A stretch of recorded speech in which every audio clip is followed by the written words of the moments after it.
Hello and welcome. Jan here, live on Media and Marketing Podcast. Super exciting broadcast today. I got another expert. We like to interview experts here online, and it's a lot about digital marketing, media and marketing, hence the name. And a lot of Facebook discussions here, a lot of process, systems, tools, resources. We have demos. And today I'm lucky to finally get some time with the amazing Jason Howe live from Singapore. How are you today? I'm great. Thank you for having me here today on the show. Yeah, likewise. I'm really a real pleasure. I know we've sort of been trying to find the time, and I'm glad we did. So today we're going to really talk about how you fill enrollment pipelines in the education and training world, which is really the mastery that Jason brings to the table. And I've followed Jason for a while, actually, and he's an author and writer. And actually, I loved your recent post out on Social Media Examiner about scaling Facebook ads, and clearly a real expert here on the line today, and also a lot of experience from just being an entrepreneur. It's such a struggle, when you first come out the gate. Hey, I'm going to quit my corporate world or whatever you're doing and go from one state to another, and that state being an entrepreneur and entrepreneurship with its ups and downs and its risks and rewards. And so Jason has a lot of experience in business, but certainly Facebook and, as I said, education and training. So we're going to kind of dig through and kind of drive a little bit on this. But let's start with you, Jason, on this sort of journey a little bit, not just your background in terms of what you're doing now, but what kind of led you up to this? Where do you come from, and what's your story? Thank you again for having me here. So, John, this is my 7th year doing this. So we just completed 6 full years, coming to a good 7 years. And where it kind of started for me was back when I was really in university. I was just a first year student and just figuring out what I wanted to do in my life. I didn't want to go through 4 years of university, starting really hard and having a great degree and not knowing what I wanted to do in life. So I kind of started reading and engaging a lot more in the tech startup community. And I think back then, things like Lean Startup and, all the tech startup funding, Series A, Series B stuff were really, really interesting. So I tried doing one on my own and, I got stuck. But when I was stuck with one particular idea, I realized that when I look back at my life, or I look back at what I was pretty much doing for 6 months or a year, I was pretty much just taking the idea and selling to potential investors. Like the whole time, I was just doing marketing. So then I figured out that, hey, I really, really enjoy marketing. So what I did was I came across this article by Tim Ferriss called, I think, something like 9 Steps to Hacking Credentials in Any Field That You Want to Go Into. Awesome. So at a point, I read the article and I was like, okay, I'm going to pick social media marketing. And given the fact that I don't have a degree, I don't have any formal credentials, like I needed to start from scratch. So the article really drew me in and I executed every single thing that Tim Ferriss recommended. I wrote about 100 blog posts in a year.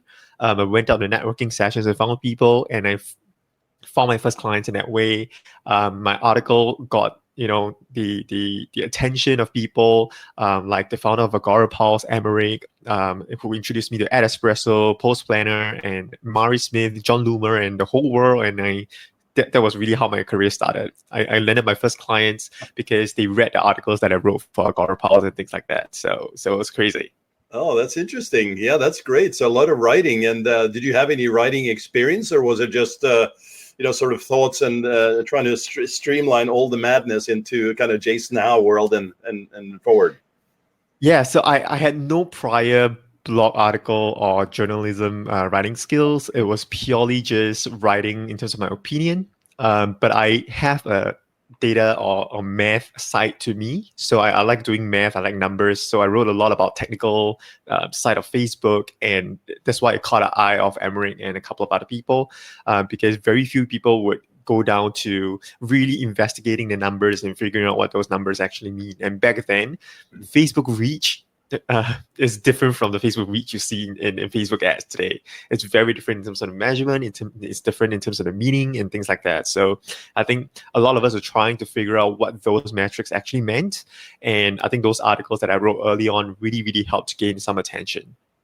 Oh, that's great. That's great. Yeah, math and science. I mean, we talk about this really a lot or every day, and with clients, and I know you do too, which is sort of the idea of math on one side, and I know we're talking about different levels of math here, but KPIs and metrics, and then psychology on the other side, and minding or mirroring the two, or blending and understanding those two sides of a very complex world, really, with so many advertising platforms and so many capabilities, or sort of areas really where people can engage from their mobile devices, tablets, desktop systems, Facebook, Twitter, LinkedIn, Snapchat.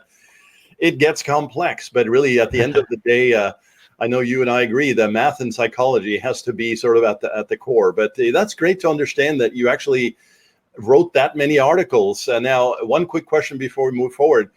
If somebody was to start out and kind of follow your path, do you recommend that as a strategy, like just start writing, or would you do it differently today if you started today? Yeah, so that's a really great question, because back then there were very few blogs that were writing stuff on Facebook that were honestly worth reading. I would say John Loomer was probably one of the very few, and the competition back then was so much easier than what we see today. If I were to start again today, what I would have done slightly differently is that, apart from just writing on my own blog, which what was pretty much most of what I did in the past, I would actually pitch to publications early on and start writing for the likes of Social Media Examiner and start getting plugged into the community, so that there is traffic, so that there's recognition, so that there is more credibility to what you do. So that's for sure. I don't think that there is any other better medium or way of proving your expertise early on than writing. Of course, attending podcast interviews or being able to conduct Facebook Live interviews and things like that to talk about what you do is great, but none of them actually have the kind of search engine optimization or the search engine potential as writings, which is why I think that if I were to start again today, I would still continue to write, but I would focus a lot more on the marketing side of content marketing. Instead of trying to push out 100 articles, I might focus on just 30 in a year, but I will focus a lot more on pushing that 30 articles out to other people as well.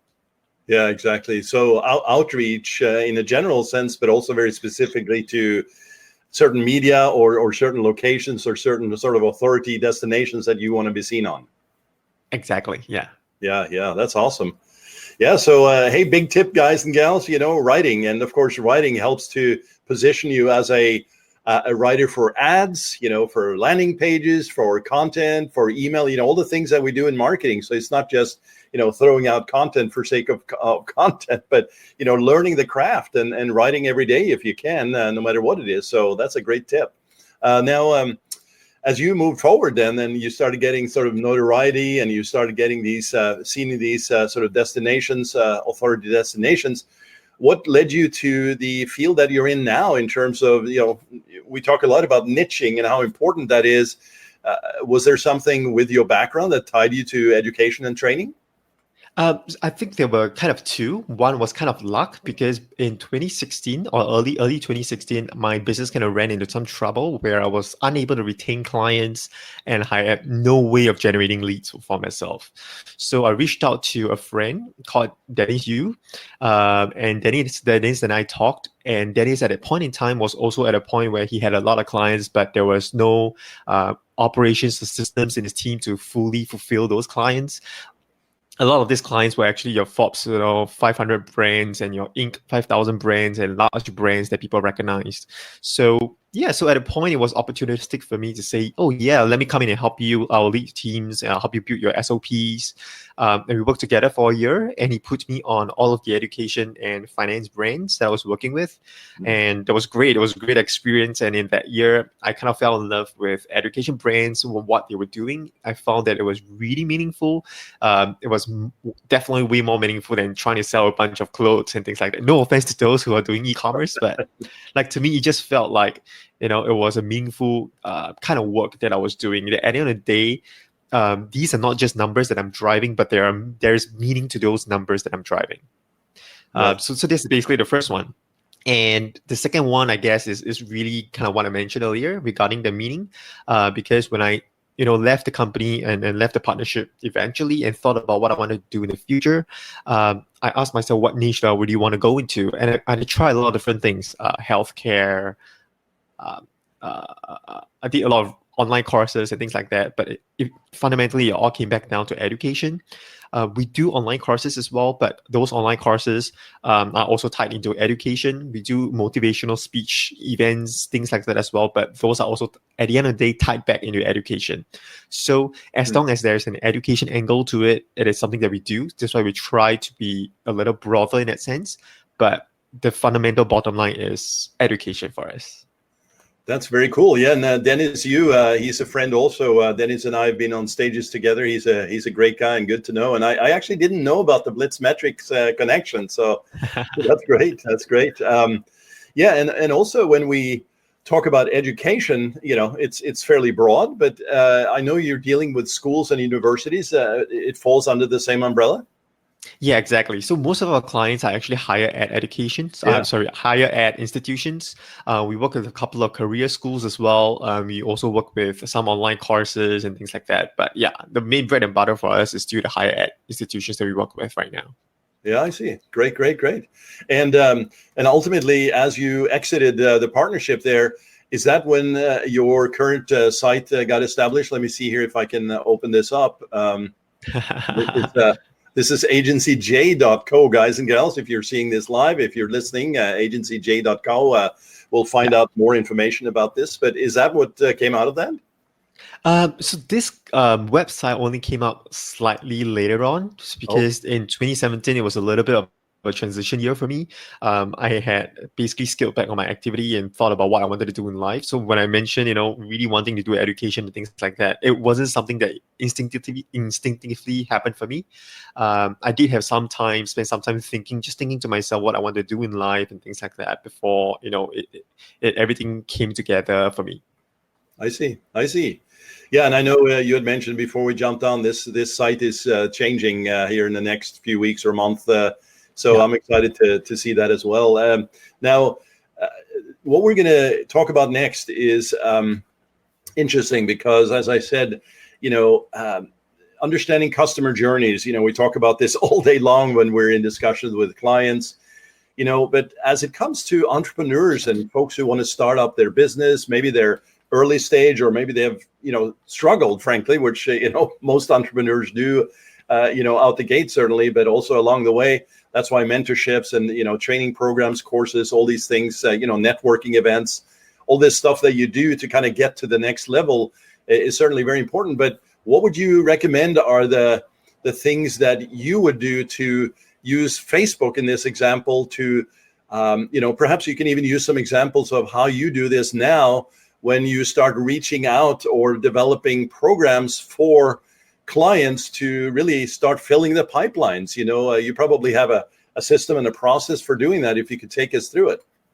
Yeah, definitely. So first of all, I know we are talking about Facebook for the most part today, but first of all, the number one thing that I think all schools and all companies should do is not to do any form of Facebook ads just yet. The first thing that everyone should set up is to set up a search campaign that targets people who search for the exact brand name or the business name. So let's say if we are running ads for Agency J, we want to make sure that before we go into Facebook and generate leads, we are targeting people who search for Agency J in Google. And that's really important. Like, it's one of the lowest hanging fruits available to any business that can generate 10, 20, up to 100 times ROI if you do it well.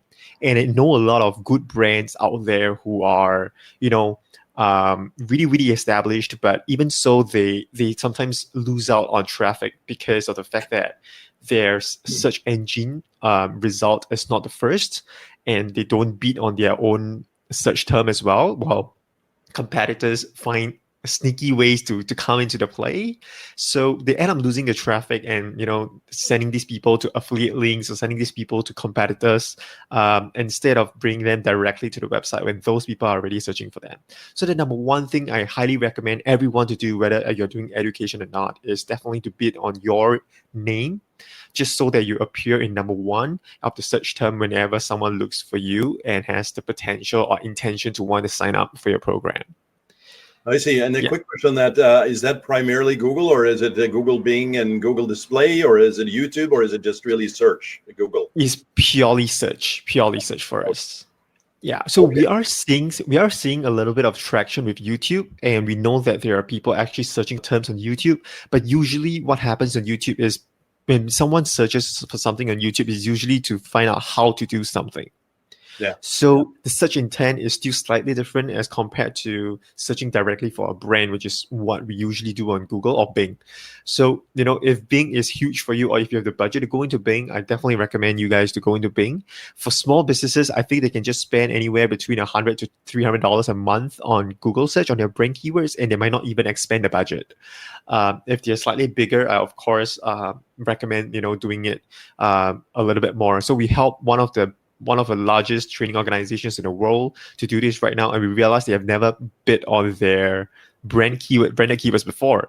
So we just recently launched about a couple of months ago branded keywords on their name, and it was crazy because we were just spending about $1,000 to $2,000 a month, and even so, like, we had more traffic than $1,000 to $2,000 could feel. And from that $1,000 to $2,000, we were making about 20 times ROAS directly, just because they're so popular, and people were just searching for the brand all over. And the average position for our ad is not even 1, because there were a lot of competitors like sneakily coming into play, sneakily slotting themselves in on top of us and things like that. So that's a competition that we're dealing with right now. Interesting. And for the companies who have products, would you also early stage implement like a Google Shopping just to get the presence there as well? Exactly. Yep. That's absolutely what we recommend doing. Okay. And then let's say you do the search, which I think is a phenomenal tip, guys and gals, if you haven't done it before. But do you develop a full strategy of, okay, we got to test a few versions of the ad, and we got to drive it to a specific landing page? Or is it more like get the ad up, phase 1, drive them to the home page, make sure the pixels are firing, and then kick off a retargeting campaign on search and Facebook? Or do you not go there right away? Yeah. So basically, we try to optimize for speed when it comes to execution. So the easiest way to get around all of this, and you don't even need your clients to review it, is to basically search for your client's brand term on Google right now, and look at what are the words there, and just replicate the same whole thing. All the headlines, all the descriptions, all the links in the search ad as the first version, and let it run. And just based on that alone, you should be getting traffic and you should be getting conversions. And then you can start optimizing from there. So you can replace it with a lead magnet instead and things like that. Yeah, exactly. And then you get the incredible mining of data and search terms report in Google and whatnot. There's some additional benefits right out the gate. Exactly. Yeah, that's awesome. All right, so that's step 1, and that's a phenomenal tip right there. I think that's like you said, it's underutilized and not recognized as very powerful. What would be the next thing that you do then? Yeah. So if it is an established brand, we usually start working on the remarketing strategy. So as you might have seen some of my posts as well with the Facebook groups, we usually implement a 6 to 7 part remarketing strategy that lasts about 30 days. These days, we have tried stretching it out to 90 days because we have started seeing people converting for up to 90 days after the first click or first visit on a website. So what we do right now is we go through 6 different parts and we address objections one at a time. So we think about what happens when someone first understands or first visits our website. What is it that they are thinking about? What are some of the things that we want to tell them? What are some of the messages that we want them to know?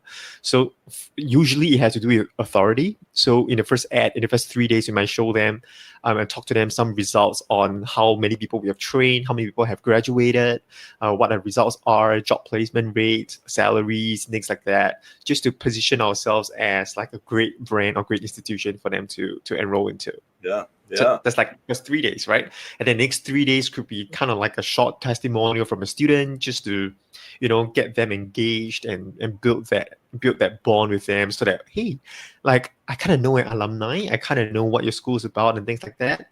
And then in the third part, we might do something like an in-house interview with one of the faculty members, just for them to ask them like, hey, how's your experience teaching or working in this institution, right? You want to you want to give them a sense of what the culture is like, what the environment is like, to show that it's very welcoming, it's very friendly, and things like that. Right, and then right. we kind of then basically there are another 3 other parts that we do.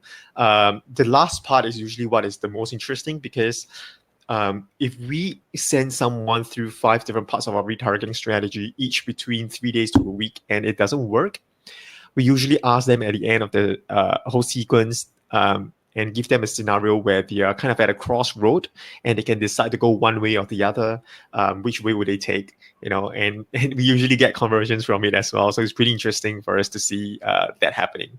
Yeah, that's very cool. Yeah, and sequencing it out like that, it's very smart, and it's communicating from somebody who may not be aware of you to getting to know, like, and trust you. And do you early on try to capture email and start email marketing as well, sort of nurturing the back end kind of multi-prong approach? Or Yeah, exactly. So all this remarketing actually works hand in hand with the emails. What I haven't talked about was the cold traffic stuff, which is kind of like the next part, where we generate leads and then we push those leads into an email sequence. But at the same time, they're also retargeted by this sequence.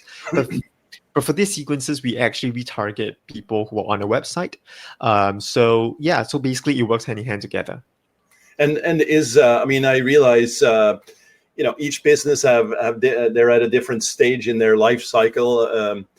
But if you're doing all these things, do you try to almost create earlier on like engagement versus conversion, and then you move closer to conversion? And are you trying to then sell products? And if that's the case, and it's stretched over, let's say, well, we have attribution of 28 days in Facebook, but let's say you go 45, 60 days. How do you track the attribution from the first sort of touch point through search, or maybe a retargeting through Facebook, and then a purchase 45 days out? I'm just asking some technical questions here, but I know you know that. Curious. No problems. Yeah. So when you do the retargeting sequence that we refer to are for people who only visited very high intent pages. So for example, for a school, it could be people who try to schedule an appointment, people who try to start an application, people who looked through the school fees, the tuition fees pages, and things like that. So we kind of classify and categorize the website into 2 different categories, high intent and all sorts of other intent. So the high intent will go through this particular sequence. The main thing is for us to capture all kinds of traffic that have visited this particular pages. We want them to know that, hey, so far you have done a lot of good work with SEO, with search engine marketing, with offline marketing, engagement, and stuff like that. And we're telling them that now what you're actually lacking is pushing those people to come and sign up and make a connection with you. And we can show you that Facebook is able to plug that gap. So from their point of view, Facebook might play kind of an assist value early on. But when we start running ads on Facebook and pushing them, into the lead forms and things like that, we actually send them into a CRM where we know when they opted in. And later on, we actually work with our clients to make sure that their statuses in terms of their enrollment process, the enrollment readiness are being updated in the CRM. And that's where we can capture them 3, 6, 9 months later. Because unlike a lot of different fields, the education institution field or the higher ed field is very similar to like real estate, where conversions happen between 3 months and a year. So usually you will not see any Facebook attribution for signups or enrollments apart from just signing up for an inquiry or for a callback. I see. So so it's really important early on for us to make sure that the form that is signed up on captures their name, their phone number, their email address, their course of interest, when they would like to study, and all the UTM parameters that it came from. We push it into the CRM database, and we do nurturing cycles with the emails. So every time they click on the email, we add additional tags to them, or we add additional UTMs to them, and then by the time they enroll, we can look back at their whole cycle and know what their customer journey looks like. I see. That's seriously smart. In fact, this notion of tagging, I don't know how it is in your world, but a lot of the clients that we work with over the years, they understand the notion of tagging and passing parameters and whatnot, but they just don't do it. And so to have a team like yourself to come in and actually set it up right is just really refreshing. And Now, when you do this, tagging is important no matter what. But there are tools out there like Wicked Reports, which I've talked about on this broadcast before. Do you use things like that? So we don't set up Wicked reports for our clients, but if our clients do have Wicked reports on Marketo or like a compelling CRM system that we can work around with, that's something we are more than happy to work with. Some of our clients use HubSpot and they have some certain sales tagging abilities as well. ActiveCampaign does the job as well. I think you will really need Wicked reports when you come to multi-channel attribution and you have, like if you're running full-scale campaigns on Google, on Facebook, on Snapchat. I think that's where you really, really should have Wicked reports to be able to find out what is the best way to allocate the media spend across all three channels. Yeah, I agree. No, that's awesome. And just kind of backtracking a little bit to early stage as you were talking, because I forgot a point. Do you and this is also related to clients that you work with, but also somebody who might be starting out new, right, or fairly fresh? There's always a notion of budgeting, right? So how much should you assign to budgets, et cetera? Do you look at that as an entry point for starting, or are you willing and open to work with anybody? Meaning, I know in the industry, sometimes you'll hear consultants or agencies saying, well, our lowest budget is $50,000 a month or $5,000 or whatever it is. Is there a recommended budget or an assignment? Because if you're going to be spending dollars out the gate, sort of nurturing, educating, building know, like, and trust, and maybe there's very little conversion. There's a timeline, and executives starts to look for, hey, we talk about ROAS, but we really want to talk about ROI and lifetime customer value and things like that. How do you discuss with clients, and also how do you recommend somebody starting thinking about budgeting? That was a long question, but I think you know what I'm asking. Yeah, I think that's a fantastic question. So we don't work with clients of all budgets. We do, however, have some background knowledge of what kind of budgets would work with a specific niche that we have experience with. So when it comes to education, we tell our clients that minimally you have to be spending $1,500 to $2,000 per program that you're trying to promote per month. So if they are starting to, let's say, like for example, right now, if anyone is doing marketing for higher ed institutions or education institutions, you wouldn't be driving enrollments for September. It's way too late. You would actually be aiming for January, basically the spring semester next year. And even the next main intake next year, which is around June or May or things like that. So that's really the goal. So when it comes to budgeting, like I mentioned, it's $1,500 to $2,000 per month for education institutions. For online courses that have working funnels, is usually around like 5 figures that we would spend. And when it comes to martial arts schools that we have started working with and started seeing some results, we realized that there are really, really local businesses that don't really require that much of a budget. So anywhere between $500 to $1,000 a month can get them pretty good students. Just in fact, a couple of days ago, we saw that we spent about $150 messenger ads that actually got about $3,000 in return for memberships for just a martial arts school. So the kind of ROI they see is just very different. So in terms of budgeting, I think it really depends on what niche you're in. But really important to know, I think when it comes to developing your expertise in any particular niche, knowing what budgets work, knowing what offers work, super important, and knowing what are the key leverage points of leverage. Meaning to say that in the case of education, it's all about follow-up. In the case of martial arts and all that, it's also all about the sales process, follow-up, free trials and things like that. So you have got to figure out like, what is the sales process like? And the sales process has to be tight. If not, whatever marketing you do, it's just going to amplify the hole that they already have in sales. When it comes to education, we've worked with clients who we have generated thousands of leads for, and they are telling us, oh, do you mind calling them as well? Because we don't have manpower to call them. And then we were like, okay, we just generated tons of leads for you. They're interested in your program that you will make $15,000 or $20,000 per program, and you're not interested in calling them. And we were like, okay, it's like, what's going on? So we also have certain clients that are very disciplined. So what we do is we go into the sales log, and we were able to see that the average enrollment takes about 3 to 6 calls before it happens. So it's not like I'm calling this person, oh, you're not interested? Okay, bye. Right? Like, that's not what a proper sales process looks like for an education institution. And so just make sure you know exactly what is the sales process like in your niche. If not, you'll be taken advantage of. If not, there will be a lot of times where you seem to get great results on marketing, but why is it 3 to 6 months later there are no sales results? And there are a lot of people who will come back and blame you.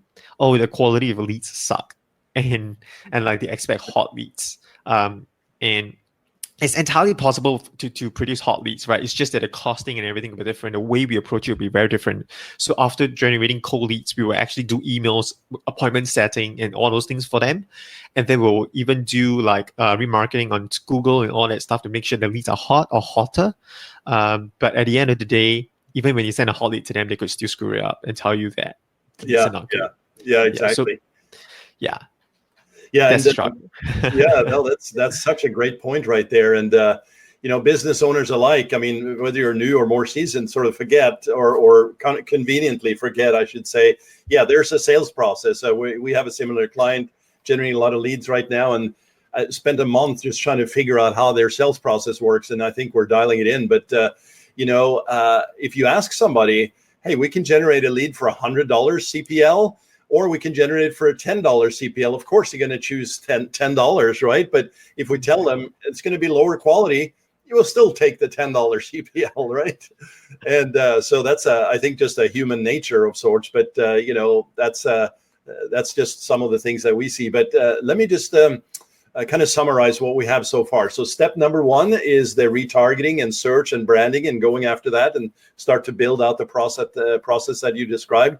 And number 2 is really developing out more of that engagement through the retargeting and start building out kind of funnels, of course, along the way, tracking all the metrics and the KPIs and building out the tagging in the back end, the CRM, all the matching and stuff. What would be the third thing to really start scaling up? If I can, summarize it that way, I'll let you answer that one. Okay. Yeah, I would say when it comes to making sure the whole thing works together, of course, you need to be setting up campaigns at the front to make sure you bring in traffic, leads. For majority of our clients, we actually don't even do the top of the funnel, middle of funnel, bottom of funnel stuff. It's purely directly to lead gen, usually followed by bottom of the funnel retargeting or bottom of funnel stuff. So in very few cases we do like brand awareness videos and all that. We do have some of that going on for certain clients where we recognize that Facebook is more of an awareness builder for them. But for majority of the clients, it's really just getting them on taking the action and making sure to track all the way down to the end of funnel and making sure that it works. So when it comes to scaling it, I know there are a lot of people who are very, very excited about it, or they want to get results quickly. But what I usually tell my clients is, let's get all these things figured out first at a lower spend before we scale. Because if you don't have confidence and you scale, that's where you're going to burn yourself very quickly and you're going to start losing confidence in Facebook and whatever that we do. So it's super important. And what I realized a lot of times is some people would have one offer is working well and they try to scale and then it breaks after a while. It's very important as well that you have multiple offers that you can rotate. So that month 1, you can do this, month 2, you can do this, month 3, you can run that. And you kind of alternate between them when you scale, so that it's basically going to work a lot more sustainably for you as a business, because no business wants to make $70,000 this month and $7,000 next month. They all want $35,000, right? They prefer for it to be consistent so that they can plan out what the operations will look like. Yeah, exactly. Now you mentioned we talked about the retargeting and all that, and then of course building out these campaigns that work within the cold, warm, and hot traffic. Do you, I caught my, one thing you said caught my ear. You mentioned lead ads. Do you use lead ads and conversion type campaigns? Yeah. So the funny thing is we sometimes actually run landing pages and all that for the clients, and they work for majority of the programs, but sometimes lead ads work better for certain programs, and we have no idea why. We don't just run lead ads, we also run canvas and lead ads. Which is basically canvas with a lead form at the end. And we find that they work for different programs and they work for different kinds of campaigns. So it's something that we see even within the same account, same geography, same age group, and they just work for different kinds of student population, or just for a different kind of program. So we test them whenever we see, let's say we launch campaigns for 3 different programs, and 2 of them generate leads between $10 to $20, and the last one generates leads for like $50. That's where we will pull that out and say, let's test lead forms and lead ads for this. And then usually the leads will come in at like maybe $5, $10, and we will be like, okay, it works. So let's use this format for this particular program. But in form of we always make sure that our client know what's going on, whether we are running it to a landing page or a lead form, and what the dangers are. So we always make sure to tell our clients that, hey, we're running to a lead form, you're going to get volume, but you're going to need to put someone on the back end to make sure that they set appointments immediately to pull these people through. And that's what they do. And it's not expensive to hire someone to set appointments.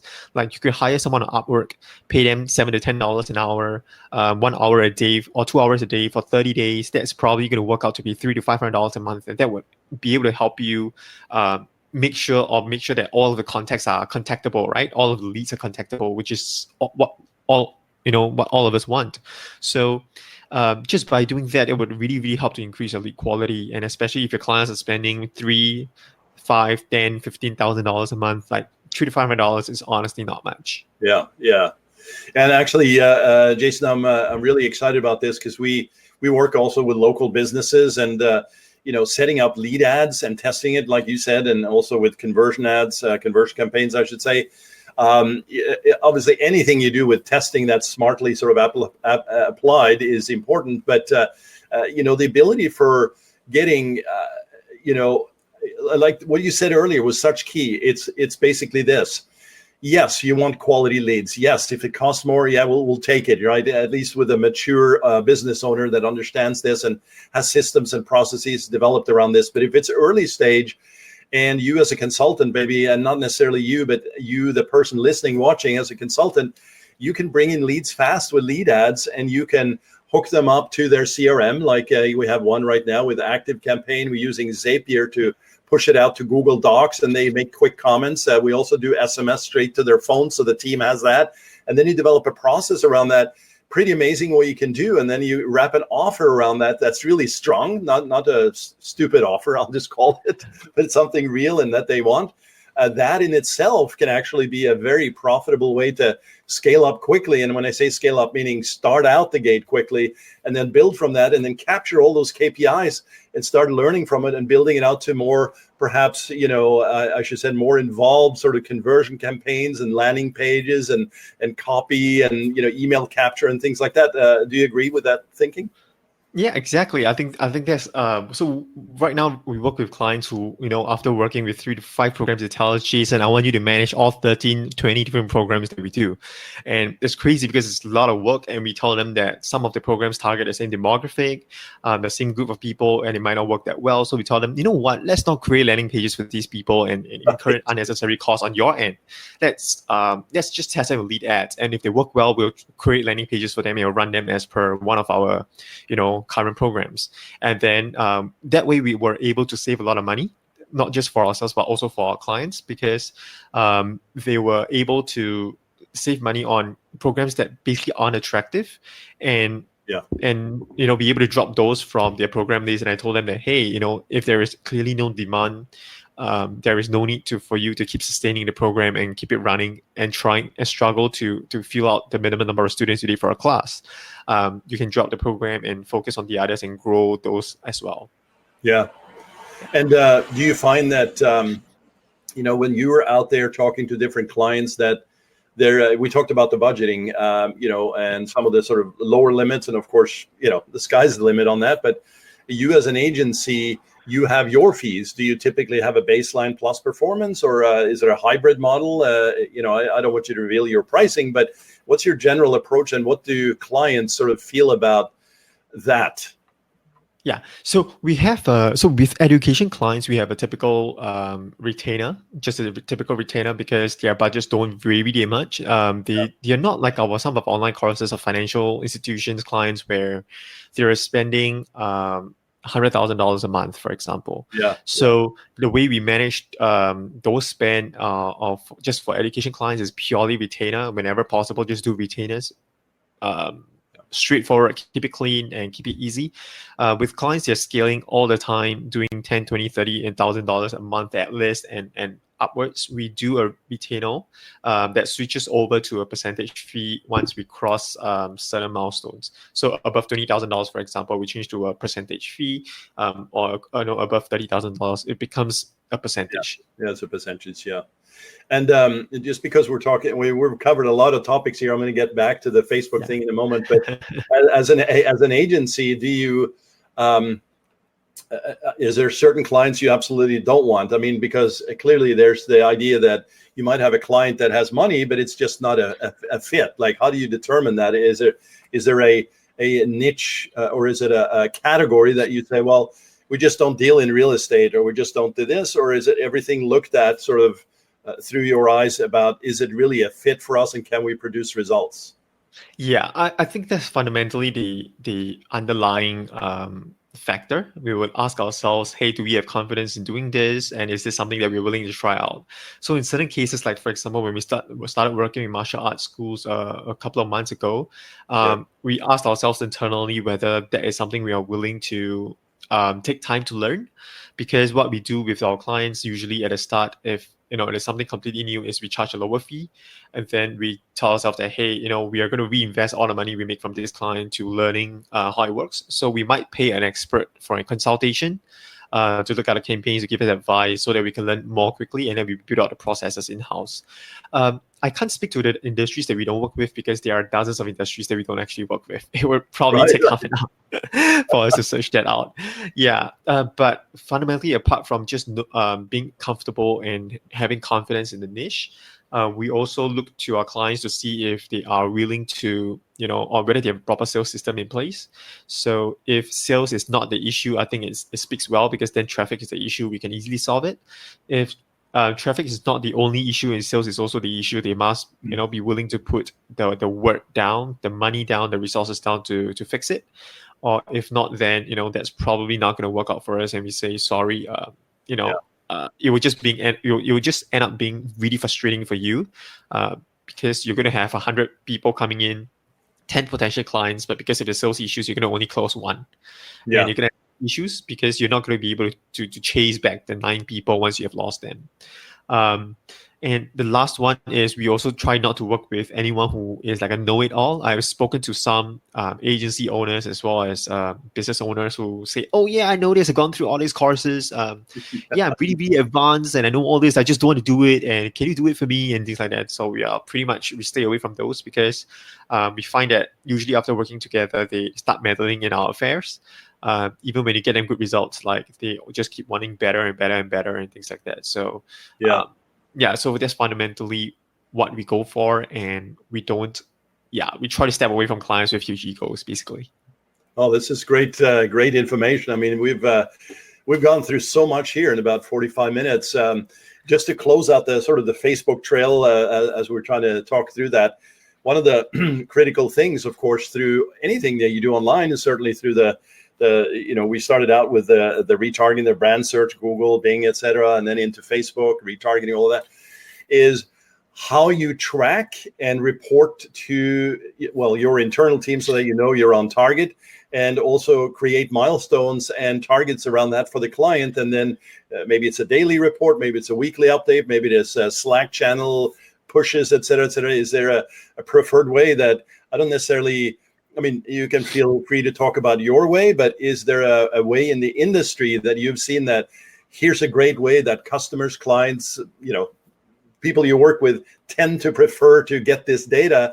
And while there's a process around this, there's also this idea that even though some executives appear to have knowledge of data and understanding KPIs and, hey, I have an MBA, schooling background, et cetera, there's just a lot of education that needs to go on to understand a freaking report, right? So how do you deal with that, and what's your best approach to that? Yeah, so I can't speak for the industry, but I'll definitely speak from my own experience. I've seen a dozen different kind of reports, and a lot of times clients send us reports from their agencies as well. And they're horrible, to say the least. To see how many agencies are, like, some of these are really big name agencies, and they're out there charging like $20,000 a month, and they provide clients with reports just based on cost per click. they don't report on any conversions at all. Just pains my heart, to be honest. Yeah, so where the way we do reporting, and the great question is because just yesterday we were reviewing our internal processes. As we are growing right now, we are also relooking at how we can cut down on the amount of time required to produce each report. But I will just share with you what we are doing right now and what we are looking forward to do, just in the next couple of days. Great. So on a daily basis, we have Supermetrics that actually pulls the data from Facebook into a spreadsheet, Google spreadsheet or Google Data Studio, and we create a PDF report in a table form that basically summarizes the results for every single particular offer that we have to our teams. So we have it set up for every single client. So imagine for every single client, you have one email sent out to the entire team telling you what the KPIs are, and what the ROS or the cost per leads are, and this is also showing like your performance over 1 day, 3 days, 7 days, 14 days, 30 days, so that everyone knows. Just from an overview at a glance, how the campaigns are doing. On a bi-weekly or monthly basis, depending on the clients or depending on the contract, we will also put together a 5-slider strategy review deck for our clients. So the first page is usually an executive summary telling them what has been done, what the insights are, and moving forward, what we will do. Then the second, third slide, fourth slide shows them the top performing ads, top performing audiences, and also some of the insights that we glean from a technical standpoint, if anything, any trends, any patterns. And then the last page discusses the forward plan. This particular slide deck usually takes between 1 to 3 hours to do for each client.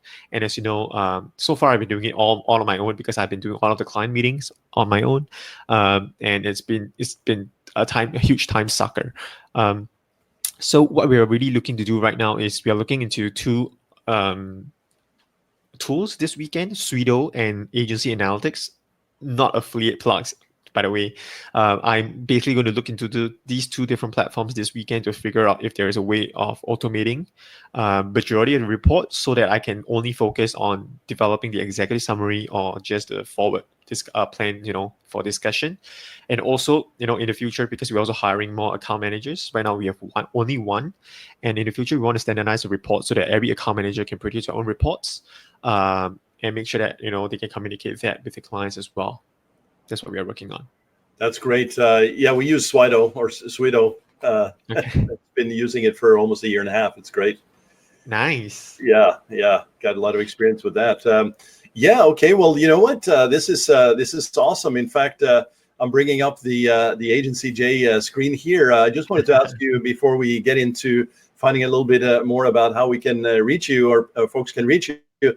What is sort of on a personal basis here? What is like the most fun that you have about being a business owner, Agency J? Being in this space in general. What is the thing that really drives you or really just inspires you when you wake up at 4 a.m. each morning or whatever you wake up? So the interesting thing or thing we do is how our team. So for example, we have a remote team and we are able to hire some of the best people around, and it really makes me happy to know that we are able to create good jobs for people that allows them to do what they want in life. I have had some of my team members who came on, and I was just talking to them and asking them, hey, what was your experience like so far? Is there anything I can do better to help you out or make your job easier? Because I have some of them who work really hard on their own. Sometimes they do work sometimes 10 to 12 hours a day. I'm not lying. And this is on their own accord, right? They wanted to finish it and do a good job. Yeah. And they tell me that, Jason, I've like a lot of my friends and I have been looking for such a job for a long time, and I tell my friends all the time about my this job of mine, and they tell me that I'm really lucky to have this job, and like this is really my dream job, and I'm really, really happy. And these are people working 10, 12 hours a day, and I'm like, wow. I was just lost for words during those team calls, and it just makes me really happy. Of course, apart from that, from a client's point of view, is usually when they grow and they tell us that, wow, I've been trying to crack this for so long, and for the longest time, you're trying to find a marketing agency that really cares about what we do and what they do.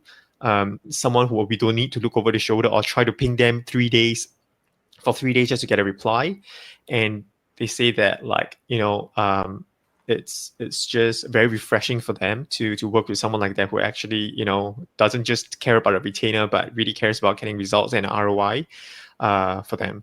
So that's usually what we are really driven by, to be honest. And personally, for me, I also like to hear customer stories where, let's say, a particular student went through this particular program, and because of that, right now they were able to get a high paying job, advance in their career, or finally get into a different career that they have been thinking of all the while but never had confidence to go into. And it all started because of our ads, and ended because the client had a good program that they could really rely on and eventually change their life. So we have just a handful of these stories so far because we haven't been in this space for that long and students are mostly still studying. But when we hear such stories, it really, really, really makes us happy. Yeah, that's great. It says a lot about your organization and you as a leader and an authority in this space. So kudos to you for setting that trend. And yeah, thanks for sharing that. That's awesome. One question as we kind of tie this back, we're going to close out here in a few minutes. If you and I have this discussion again around sort of the digital space, business, entrepreneurship, hiring staff, life goal businesses, like a year from now, we're in July 2020. What are some of the things that you see would have had happened to make things even more happy or inspiring in your world? It's a classic Dan Sullivan question. What are some of the things that you're looking forward to for this next 12 months? Yeah, I think we are definitely looking forward to grow about 2 to 3 times our current size now that we have proper systems in place. Definitely going to have a bigger team. Definitely going to have better systems going on. I know it sounds boring, but I think these are the 2 main things that are going to happen. We are also likely going to venture out into a few related relevant niche that are similar, but not entire education. So in the financial world, we're starting to work with credit cards companies and things like that. But we not only want to find angles that provide meaning at the end of the day. So hopefully we can explore 1 to 2 more industries that would really help us to diversify and be able to build a good team around, where there is also the ability to rotate team members after a while. If they're working in education for too long and if personally they're too bored or they need a new challenge, we have the ability to move them around and give them a new challenge. Yeah. And guys and girls, if you're going onto the website, Jason, I went on here too. You walk the talk. Your retargeting strategies are awesome, very personal and straight up to Calendly. I love it. Awesome. Yeah, exactly. And this website is going to be gone in a week's time. So if anyone's looking at it, this will be the last time you'll be looking at it. And then next week we'll have a new website coming out soon. Yeah, and also, Jason, I know that you have the advertisers den. Is that something that's still active? No. So actually, as of a couple of months ago, we decided to shut it down. There are a couple of reasons for it. So we mentor about 60 people, and a lot of them have grown beyond $10,000 a month, $20,000 a month. The reason why we are shutting it down is because we weren't able to provide the level of support that would be required to make this much, much, much better, or like the ideal state. So when they all quit, I told them that there are 3 different memberships that they could consider joining. The number 1 is FATC, just because of how much support they have. Yeah. Number 2 is I think the Nicholas Kuzmich Council, and number 3, I think it belongs to I forgot their name. Those guys who are hosting the Perpetual Traffic podcast, Keith Kranz, and I think they have a membership going on as well. So I told them to look into it. Ralph Burns. Yeah, Ralph Burns and Keith Kranz, and I think they have a membership going on. And I told them that these are some of the 3 memberships I would consider going into. And I think it was just at the end of the day weighing out the opportunity cost and me telling them that I've given you everything that you need basically to get off the ground. But for you to grow to where you are right now, to really figuring out what your life goals are, proper business systems and everything, you probably need to look for a proper mentor. Right. Yeah, and that shows integrity and honesty around the brand. People really appreciate that, and this has been just phenomenal, Jason, to get this interview off the ground, and tons of great takeaways. I'm going to be putting a bunch of links in the show notes too. But really, what's the best way to get people to reach you? Yeah, I think the best way to reach me is just send me an email, jason@agencyj.co. It's Oh, .co and not .com. So just make sure it's .co. agencyj.co. Okay, Yeah. great. And of course, just out on Facebook, I know you have Ask Jason How. Is that right? Yeah. Yeah. Exactly. So, hey, this has been absolutely phenomenal. This is a great interview. Any final sort of takeaways or things that you would mention as a final tip or a thought about, if somebody's wanting to, grow their business, whether it's within the educational training or just, hey, I'm a brand new sort of consultant, if you will, somebody who's starting out that's maybe trying to get into the business. Pick or choose whatever you think as a final takeaway. Yeah, I think very importantly is never work alone and try to stay plugged into the community. So go for offline events, networking sessions, things related to industry. Make sure you stay plugged in to the industry and talk to people all the time. Get to know people. There are so many different ways that you could help each other out and develop win-win collaborations. The other one is keep listening to the podcast. Oh, yeah, exactly. Yeah. Podcasts are great. It's really awesome, and especially this one, media and marketing, with such incredible talent like Jason here today. It's just been phenomenal coming in live from Singapore and Los Angeles here.